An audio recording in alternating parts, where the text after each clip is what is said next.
શું તમારા ઘરમાં છેલ્લા દિવસોથી અચાનક કંઈક અજાણી ઘટના બનવા લાગી છે?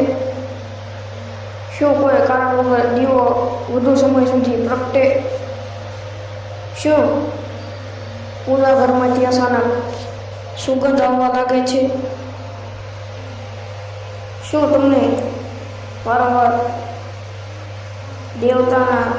દેવી દેવતાના કે માતાજીના સપના આવે છે? તમારા ઘરમાં સતત એક અલગ પ્રકારની શાંતિ અનુભવાય? ઘણા લોકો આવી ઘટનાઓને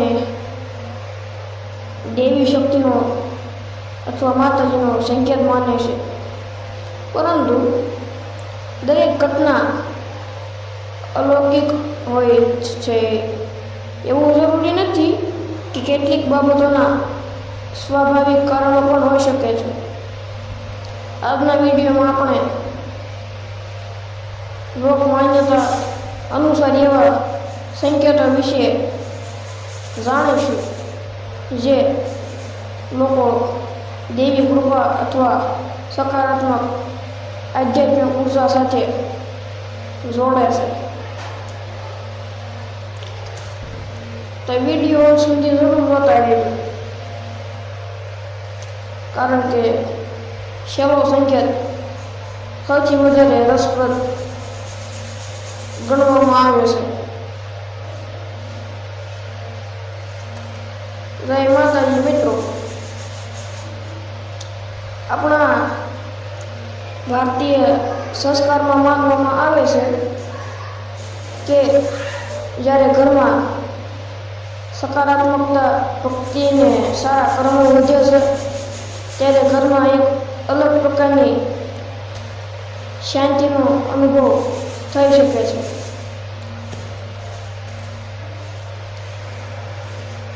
ઘણા લોકો તેને દેવી કૃપા સાથે જોડે છે. તો સારો જાણીએ લોકવિશ્વાસ મુજબ એવા કેટલાક સંકેતો. પહેલો સંકેત છે પૂજા ઘરમાં અચાનક દિવ્ય સુગંધ અનુભવવી. કેટલાક લોકોને કોઈ અત્તર કે અગરબત્તી વગર પણ ચંદન, ગુલાબ અથવા ધૂપ જેવી સુગંધ અનુભવાય છે. લોકમાન્યતા મુજબ આ શુભ સંકેત માનવામાં આવે છે.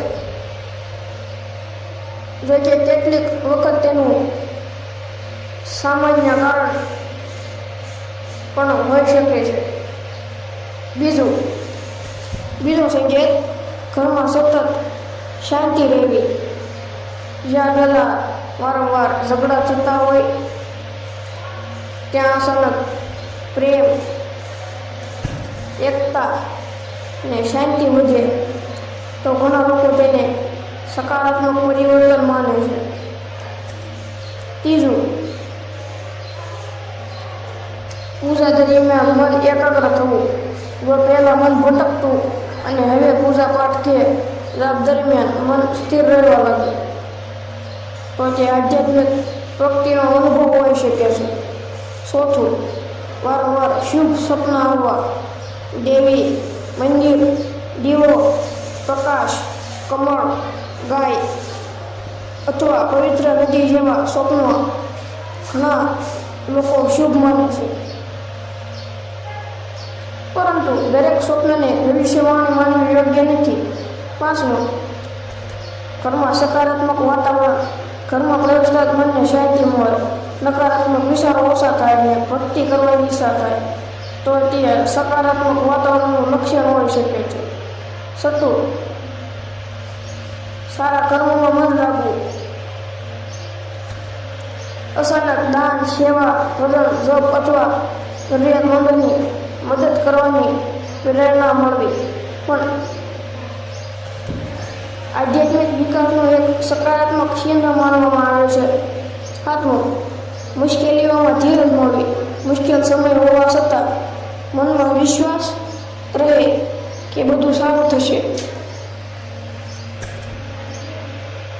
આ આંતરિક શક્તિ ભક્તિને મજબૂત ગણાય છે. 8મો, પરિવારના સંબંધોમાં સુધારો. એકબીજાની સમજ વધવી, પ્રેમ વધવો અને ઘરમાં આનંદનું વાતાવરણ રહેવું સૌથી મોટું શુભ લક્ષણ ગણાય છે.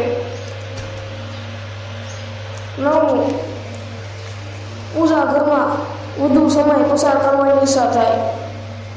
કેટલાક લોકોને અચાનક પૂજા, આરતી અને જપમાં આનંદ આવવા લાગે છે.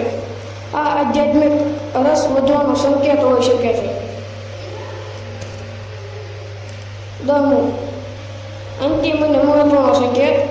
જો તમારા જીવનમાં ધીમે ધીમે સારા પરિવર્તન આવવા લાગે, ખરાબ આદતો છૂટવા લાગે, બધી જ ખરાબ આદતો છૂટવાનું મન થાય, બધી આદતો છૂટે, મનમાં કરુણા વધે અને ભગવાન પ્રત્યે વિશ્વાસ મજબૂત બને, તો ઘણા લોકો તેને દેવી કૃપા તરીકે અનુભવે છે.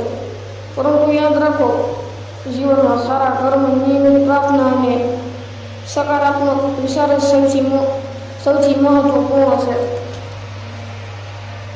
મિત્રો, આ તમામ વાતો મુખ્યત્વે લોક માન્યતાઓને ધાર્મિક માન્યતાઓ પર આધારિત છે. જીવનમાં બનતી દરેક ઘટનાને ચમત્કાર તરીકે માનવાને બદલે સમજદારી અને સકારાત્મક દૃષ્ટિકોણ રાખવો જરૂરી છે. વ્યક્તિ સાથે સારા કર્મો, સત્ય, સેવા અને સંસ્કાર જ જીવનને સાચા અર્થમાં સુખી બનાવે છે. જો તમને આ વિડીયો પસંદ આવ્યો હોય તો એક લાઈક કરો, શેર કરો અને અમારી ભક્તિ સાગર ચેનલને સબસ્ક્રાઈબ કરો. આવા જ અનોખા વિડીયો માટે જય માતાજી, જય મેલડીમાં, જય મોગલમાં.